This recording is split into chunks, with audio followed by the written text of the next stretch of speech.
Questions 1 through 4 on the 2003 Grade 12 Euclid Math Contest. In the diagram, the parabola cuts the y-axis at the point 0, 8, cuts the x-axis at the points 2, 0, and 4, 0, and passes through the point A8. What is the value of A? Any parabola will have the form y is equal to ax squared plus bx plus c.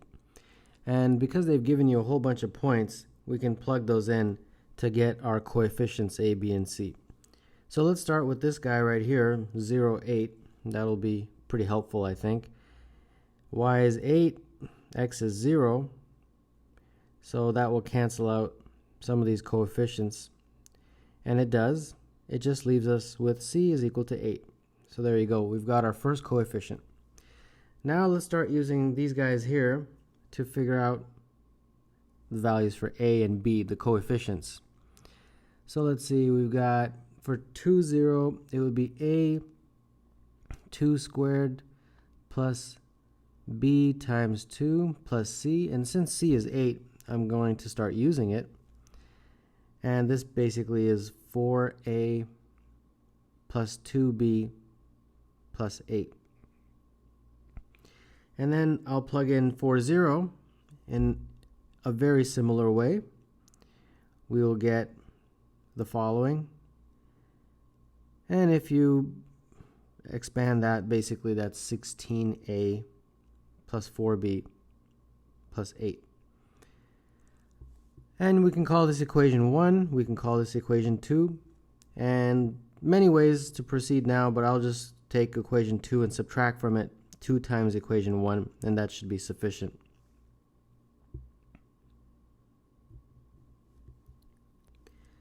And these y values are going to be 0, because the y value in these points was 0. So like that.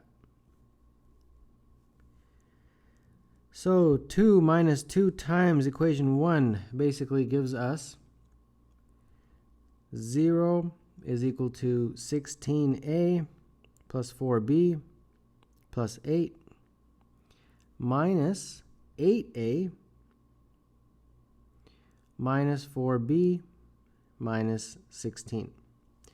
And the reason I did that is because it allows me to cancel out at least one term, and we were able to achieve that. That leaves me with 8 big A minus 8, and therefore A is equal to 1, big A.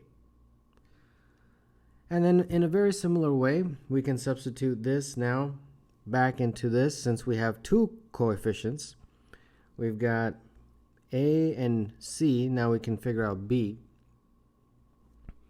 So if we put in this point 2, 0, we'd get 0 is equal to A, which is 1, x in our case is 2, since we're plugging in the point 2, 0, plus b, which is something we don't know yet. 2 is 2, x is 2, and c is 8. So this gives me 4 plus 2b plus 8 is 0. So therefore 2b is equal to minus 12, and b is equal to minus 6. So there you have it. We've got all three coefficients, and one final step to figure out the value of this small a. Y is equal to a, which is 1, x squared, plus b, which is minus 6, x, plus c, which is 8. That's our equation. And now just substitute that in. We have 8 for the y value, the letter small a for the x value, and that's it. So this basically becomes 0 is equal to a squared minus 6a, because the 8's cancel. And if you factor in a, you'll get a minus 6. So this basically means a is either 0 or positive 6. Now, a on the diagram, as you can see, is somewhere after 4. So obviously it can't be 0. So the only solution that makes sense is a equals 6. The quadratic equation x squared plus 6x plus k has two equal roots, what is the value of k? So x squared plus 6x plus k is equal to 0. And since we have this k value, we really don't know how to factor this. So we have to use the quadratic formula to figure out our root, no problem. And you all remember minus b plus or minus square root of b squared minus 4ac all over 2a. So this becomes minus 6 plus or minus 36 minus 4k, all under the square root sign, all over 2. And if you factor out a 4, I think you can do that. So it will be 9 minus k, like that, over 2. So we've got minus 6. Bring the 4 out and it would become 2 because you're going to take the square root of it. And you just get left with the root of 9 minus k. And then if we divide through by 2, since the denominator is 2, we get minus 3 plus or minus 9 minus k. All right? So that means our roots are x is equal to minus 3 plus 9 minus k and minus 3 minus 9 minus k. And they tell you that these roots are equal. So if they're equal, we set them equal to each other and solve for k. So the minus 3's cancel on both sides, so you just get left with 9 minus k square root and minus 9 minus k, like that. And then I guess you put this on one side, that will give you 2 9 minus k. Divide both sides by 2 and you just get left with the 9 minus k. And square both sides. And then finally put the k on one side, and your solution is k is equal to 9. The line y is equal to 2x plus 2 intersects the parabola y is equal to x squared minus 3x plus c at 2 points. One of these points is 1, 4. Determine the coordinates of the second point of intersection. Y is equal to 2x plus 2, and y is equal to x squared minus 3x plus c. So they are intersecting. You've got a line here and a parabola. And they tell you that. It's not something I figured out magically. So if you want to find their points of intersection, you let them equal to each other, like that. And at this point, we can put everything on one side. And if you do, it becomes x squared minus 5x plus c minus 2, all equal to 0. But since we got the c in there, we can't really do much, right? We can't factor it. We could use a quadratic, but that would be really long and painful. But we can use a clue that they give us, that 1, 4 is a solution, basically. So substitute 1, 4 into there, and let's see what we get. So basically, the x value is really the only value we're going to be using. And that will give us the following: 1 squared minus 5 times 1 plus c minus 2. And this is 1 minus 5 plus c minus 2. And if you put all the numbers on one side, it would basically become 6. And therefore c is 6. So that helps us out quite a bit. Now we'll take that new piece of information and again go back here. So we've got 2x plus 2, x squared minus 3x plus 6 this time. And in a very similar way, put everything on one side, and we'll get x squared minus 5x plus 4 is equal to 0. And now we can solve for x, because we can factor this. X, 4, 1, negative, negative. So x basically becomes 1 or 4. Now 1, they already gave you that, right? So that was very helpful. They took this, they calculated the y, which would basically be 2 times 1 plus 2, which is 4. And that's how they got that point. Now they want you to find the second point. Okay, no problem. My second value of x is 4. So in a very similar way, I'll put 4 into that equation right there. So y will be 2 times 4 plus 2. So that looks like 10. So my second point of intersection will be x is 4 and y is 10.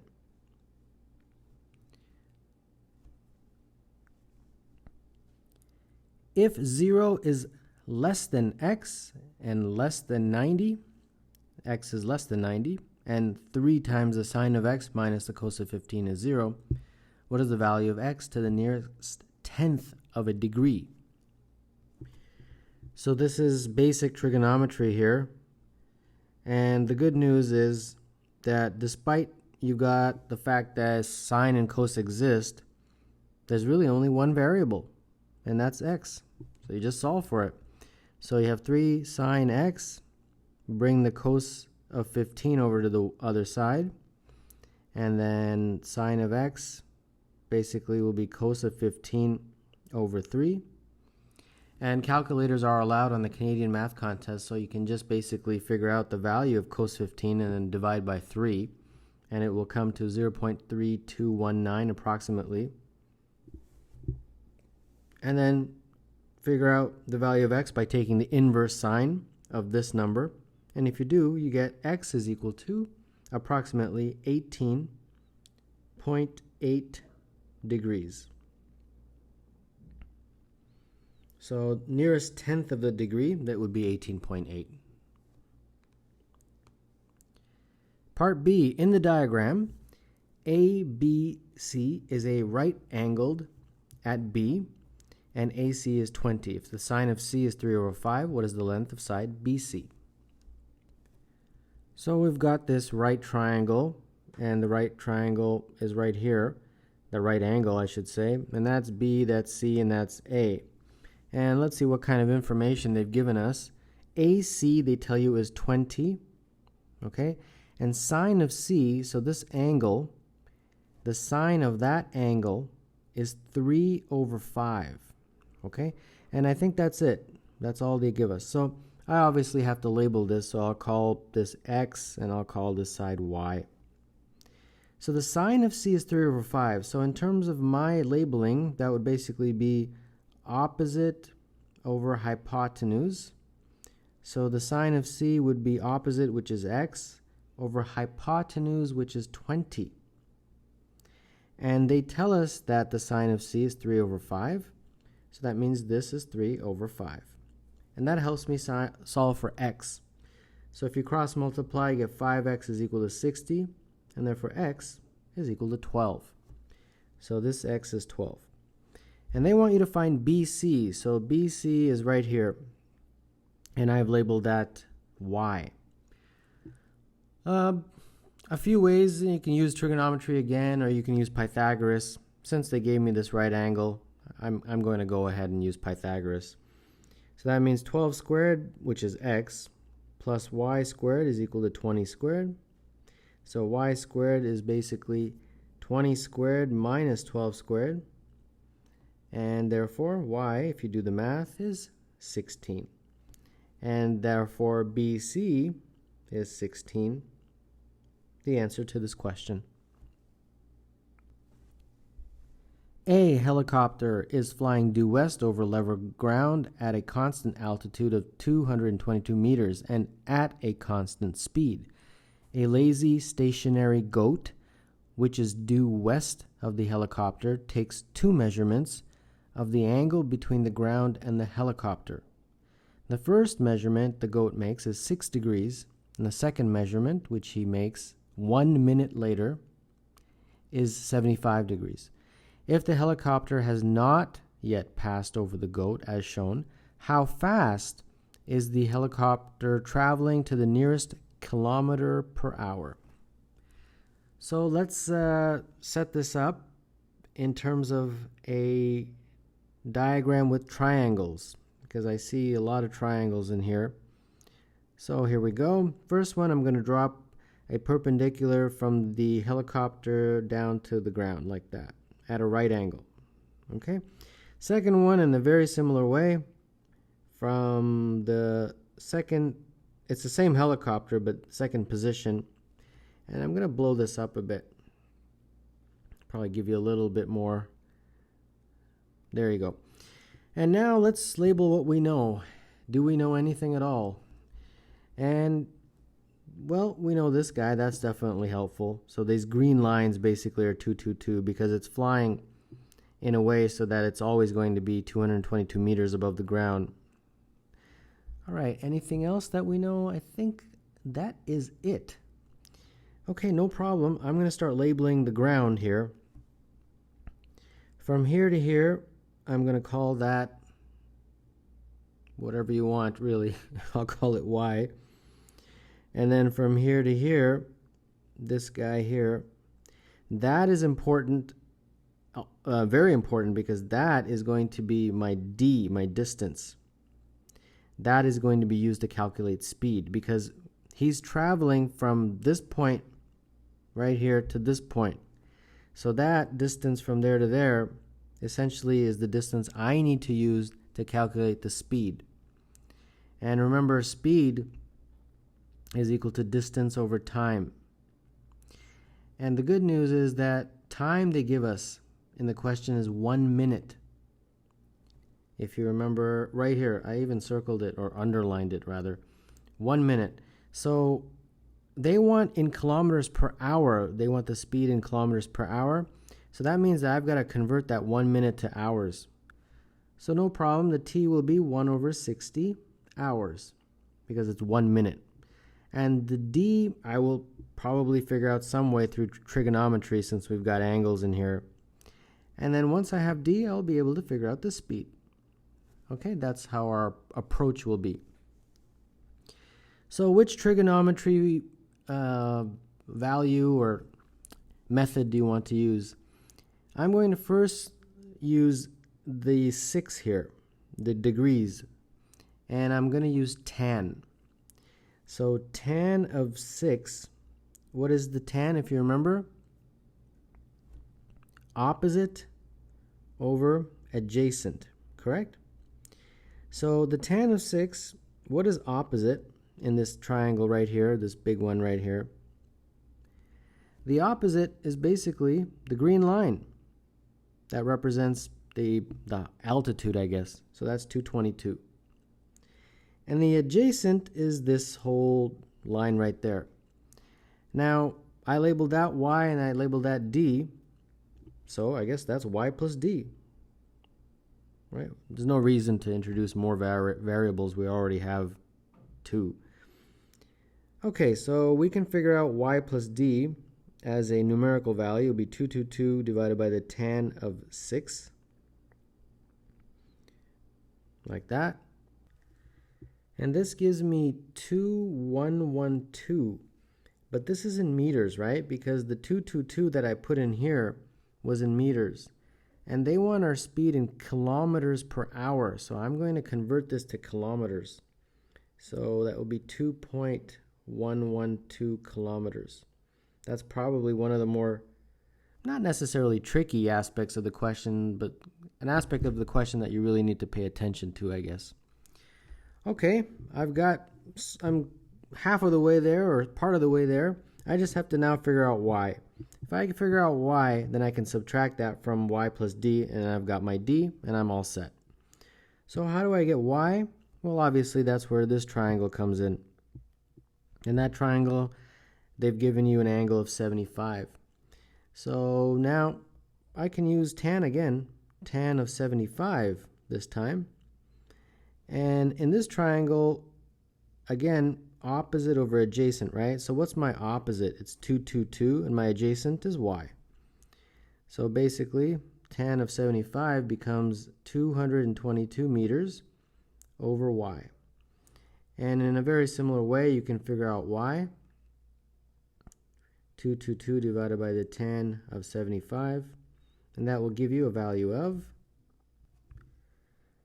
59.48 approximately, but this is meters, so I've got to convert that to kilometers. So you divide that by 1,000 and you get 0.059 kilometers.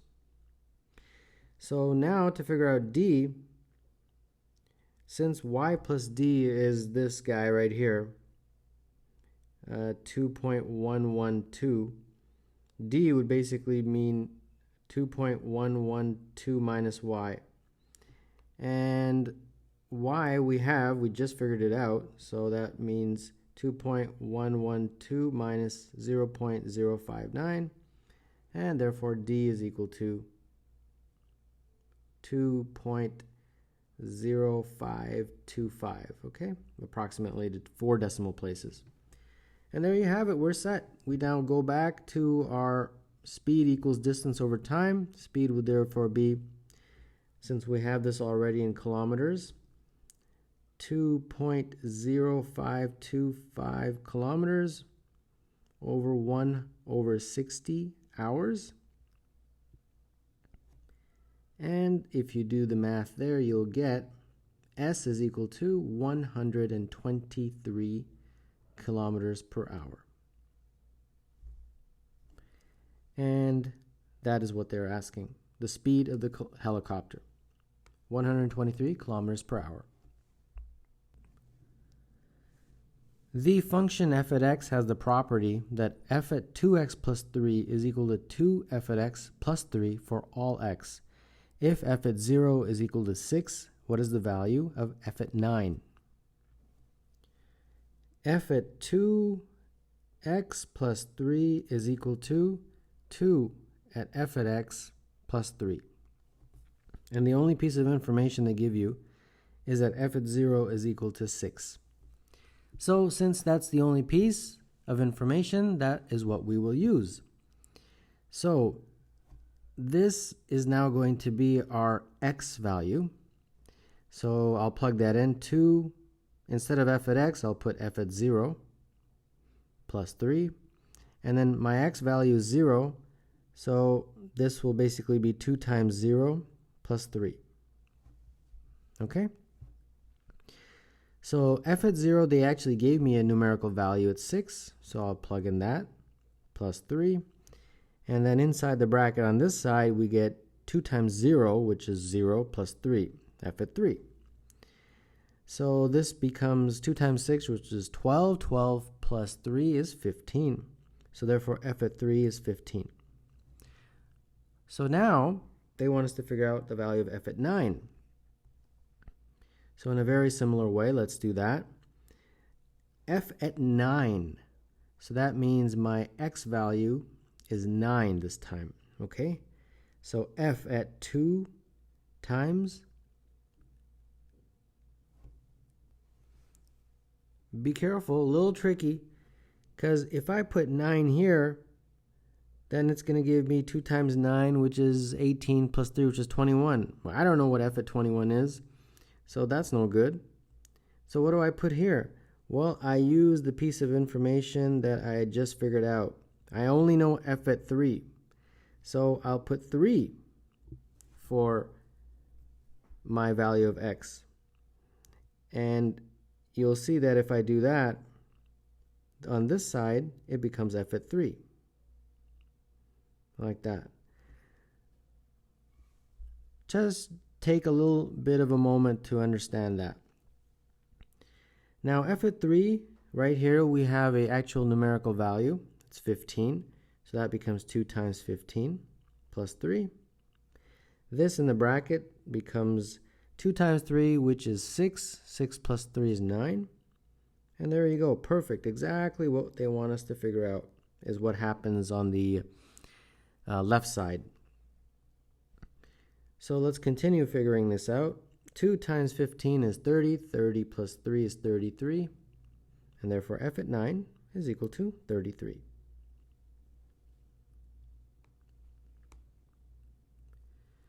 Suppose that functions f at x and g at x satisfy the system of equations. F at x plus 3 times g at x is equal to x squared plus x plus 6. And 2f at x plus 4g at x is equal to 2x squared plus 4 for all x. Determine the values of x for which f at x equals g at x. So our two equations are f at x plus 3 times g at x is equal to x squared plus x plus 6, like that. And of course the next one is f at x plus 4 times g at x is equal to 2x squared plus 4. Now, there's no reason for you to find this daunting at all, because f at x and g at x are just representing functions. And you can substitute like m and n, or a and b, or k and y, and x, or any two letters really. Don't get confused by the fact that it's f at x and g at x. They're just two different entities that you have to solve for. So let's call this one 1, and let's call this one 2, and let's start solving this. So I initially want to get rid of one of them. So if I take 1 and subtract from it 2 times 2, I think that will allow me to get rid of the f at x. So let's see what this becomes. 2 times f at x plus 4 times g at x. And then I'm going to subtract 2 times 2. So that would be 2 times f at x minus 6 times g at x, like this. And then the other side becomes 2x squared plus 4 minus 2x squared minus 2x minus 12. And just like I planned, I was able to get rid of the f at x's. So I've got minus 2g at x. And on this side, I got rid of, 2x squared. Okay, those go. That's great. Didn't really plan that, but that's good. And then 4 minus 12 is minus 8.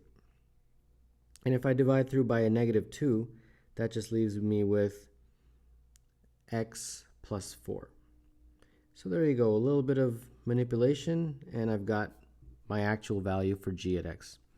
In a very similar way, I will try to get rid of g at x with these two equations. So how can I do that? Let's see, if I do 4 times 2 and subtract from it 3 times 1. So 4 times 2, that will give me 4 f at x plus 12 g at x. And then subtract from it 3 times 1, so that would mean 6 f at x minus 12 g at x, like that. And then, of course, the right sides become 4x squared plus 4x plus 24 minus 6x squared minus 12. All right, let's simplify now. So we will have, just as I had planned, the g at x's disappear, and I just get left with minus 2 f at x. And then this basically becomes minus 2x squared plus 4x plus 12. And then divide through by a negative 2 for the entire equation, and you get left with x squared minus 2x minus 6. And there you go. So I've got g at x and f at x, and they want you to figure out values of x when f at x is equal to g at x. Okay, no problem. Let's set these equal to each other. So x squared minus 2x minus 6 is equal to x plus 4. F at x is equal to g at x. And let's solve for this. So put everything on one side, and you'll get x squared minus 3x minus 10 is equal to 0. And I believe this will factor. You won't need a quadratic formula. So what do we get here? 2 and 5. And the minus and plus, like that. I think that will be, yeah, that works. So therefore x is equal to either minus 2 or 5. And those are the values of x that satisfy the conditions of the question. In a short track speed skating event, there are 5 finalists, including 2 Canadians. The first 3 skaters to finish the race win a medal. If all finalists have the same chance of finishing in any position, what is the probability that neither Canadian wins a medal? So we've got 5 finalists, correct? 1, 2, 3, 4, 5, like that. And let's say we've got an American, we've got a Englishman, we've got a Russian, and I've got 2 Canadians, C1 and C2. It's skating, so I'm using countries that have some sort of cold weather where they can practice, and that creates ice. Obviously, you can't be very difficult to be a skater in a country that has no ice. I guess you could do it indoors, but anyhow. So the only way that neither Canadian is if the Canadians finish 4th and 5th. So you would have a scenario like this. First 3, and then you'd have either C1, C2, like that, where they are in 4th and 5th position, or you'd have first 3, and then C2 and C1, like that. Okay? Those are the only way that neither Canadian wins a medal. Now, before I figure out how many possible ways you can create these scenarios, let's figure out the total number of ways. What are the total number of combinations? Well, that's pretty straightforward, because if you got 5 finalists, in the first position, it could be any of the 5. And then once that is taken, you got 4 people left for the second. Once that's taken, you have 3 possible choices for the person who finishes 3rd.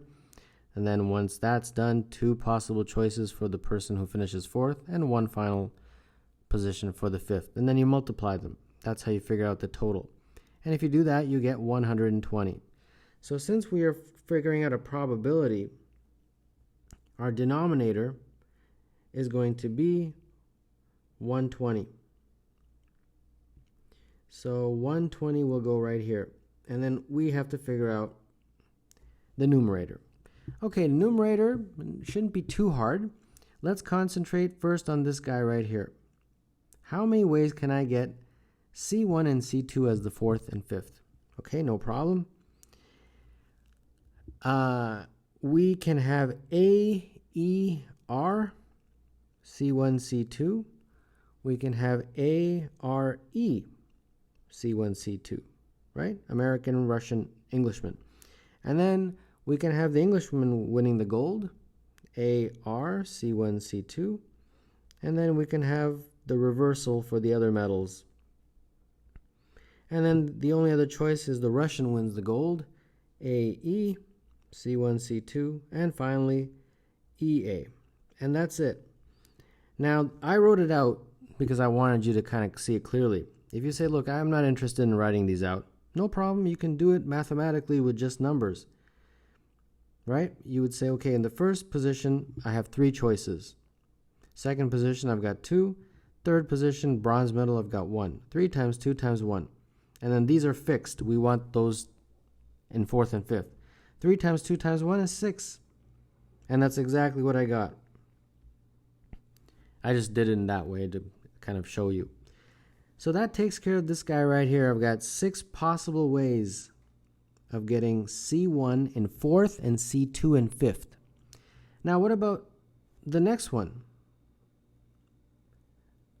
Well, it'd be exactly the same as I just did. Basically, you'd have now C2 and C1. C2 finishes 4th, C1 finishes 5th. In the first position, you have either the American, Englishman, or Russian, 3 choices. Once that's taken, you've got 2 people left for a possible silver. And then once that's taken, there's only 1 person left for the bronze. And therefore, that is 6. So this guy, or this situation, is also 6. So there's 6 plus 6, 12 ways for this and this scenario to happen. And therefore, this becomes 12. And therefore, our probability is 12 over 120. If you want to put that in lowest terms, that would be 1 over 10.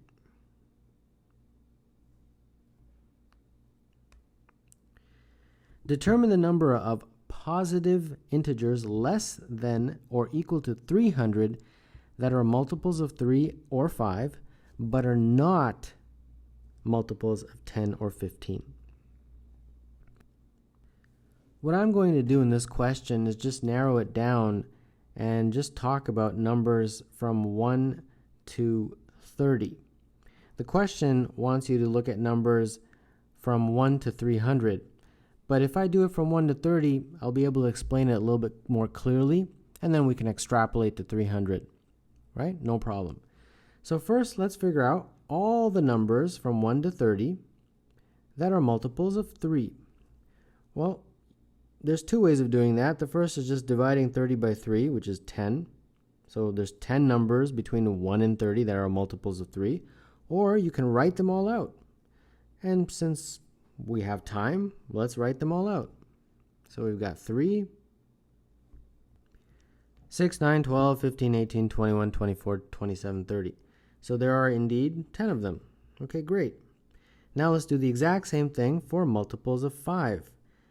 You can either take 30 and divide it by 5, which will give you 6, or write them all out. And since I chose a very small margin, or range I should say, I can write them all out very quickly.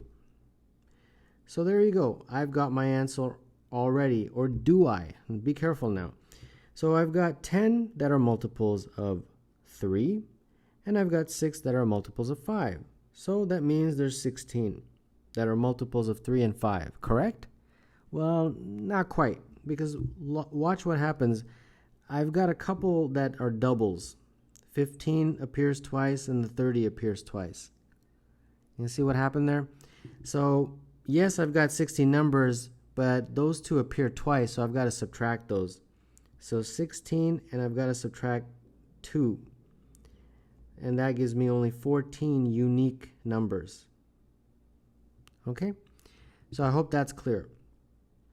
Now let's get to the second part of the question, which says, but are not multiples of 10 or 15. So from this list and this list, I've got to take away numbers that are multiples of either 10 or 15. All right, no problem. Let's first start with multiples of 10. Are there any multiples of 10? This one is. And how about in this list here? This one is a multiple of 10, and that's a multiple of 10. All right.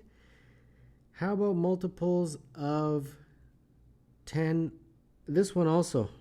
Yeah, don't miss the most obvious one. All right, how about multiples of 15? In the first list, I got 15. Well, 30 I already, put a green box around. And in my next list, I think I've already covered it. All right, so these are the bad guys. The green guys are the bad guys, right? So how many bad guys do I have? Multiples of 10 and 15.